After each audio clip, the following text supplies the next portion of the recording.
अनेक लोकांच्या जमिनी हडपलेल्या आहेत.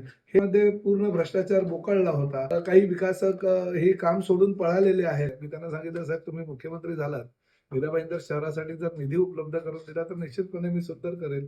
आणि त्यासाठी त्यांनी जवळजवळ 2700 कोटी रुपयाचा निधी दिला. 1800 कोटी रुपयाच्या निधीच्या माध्यमातून विविध विकास प्रकल्प राबवले. 900 कोटी रुपयाच्या माध्यमातून सिमेंट कॉन्क्रीटचे रस्ते केले.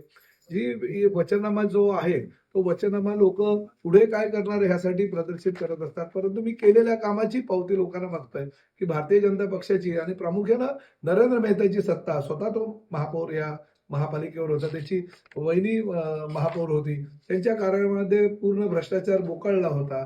शहराचं वातावरण अतिशय घाण झालं होतं. लोकांना दमदाटी, दादागिरी, गुंडगिरी व्हायची. काही विकासक हे काम सोडून पळालेले आहेत. अनेक लोकांच्या जमिनी हडपलेल्या आहेत. हे सगळे प्रकार त्यांच्या कार्यकाळामध्ये झाले. परंतु गेल्या 3.5 वर्षामध्ये प्रशासक असताना जी काही विकास कामं मी केली आहे, बाळासाहेब ठाकरे कला दालना, लता मंगेशकर नाट्यगृह आहे, त्याचबरोबर गिल्बर्ट मेंडोसा ट्रॅफिक पार्क आहे. गिल्बर्ट मेंडोसांच्या नावानं आपण परत ह्या ठिकाणी 400 बेडचं हॉस्पिटल करतोय. इंदिराबाई सरनाईक हॉस्पिटल झालं. अनेक कॉन्क्रीटचे रस्ते झाले. अनेक विकास कामं जी आहे मीरा भाईंदर शहरामध्ये ह्या 3.5 वर्षामध्ये झालेले आहे. काही पूर्ण झालेले आहे, लोकार्पण झालेले आहे. काही लोकार्पणाच्या प्रतीक्षेमध्ये आहेत. मेट्रोचं काम यांनी थांबवलं होतं. स्वतःच्या जमिनीतनं जातो म्हणून आणि त्याचा मोबदला द्यावा म्हणून. काही नाही, चुकीचं सगळं होतं. मुख्यमंत्र्यांना मध्यस्थी करून शेवटी ते काम चालू करावं लागलं. त्यामुळे मेट्रोचा प्रकल्प 1 वर्ष पुढे गेला.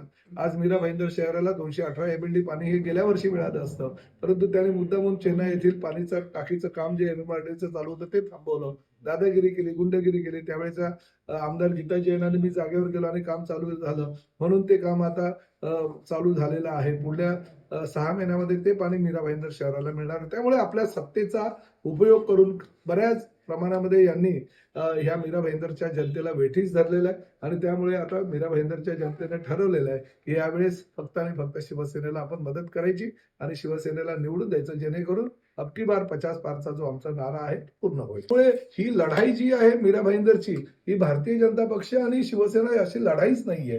ही लढाई आहे भ्रष्टाचाराच्या विरोधात, घमंडी माणसाच्या विरोधात आणि तो कोण तर नरेंद्र मेहताच्या विरोधामध्ये प्रताप सरनाईक आता रस्त्यावर उतरलेले आहेत मीरा भाईंदर शहरातील जनतेसाठी. 2019ला जसं लोकांनी त्यांना घरी बसवलं, त्यामुळे आता लोक कंटाळलेली आहे ह्यांच्या जाचाला, ह्यांच्या घमंडीपणाला. त्यामुळे लोक निश्चितपणे प्रताप सरनाईकचे जे उमेदवार आहेत त्यांना निवडून देणार. भारतीय जनता पक्ष म्हणजे मीरा भाईंदरचा 7-11चा एक पार्ट आहे. अशा पद्धतीनं त्यांचं जे काम मीरा भाईंदर मध्ये चालू आहे आणि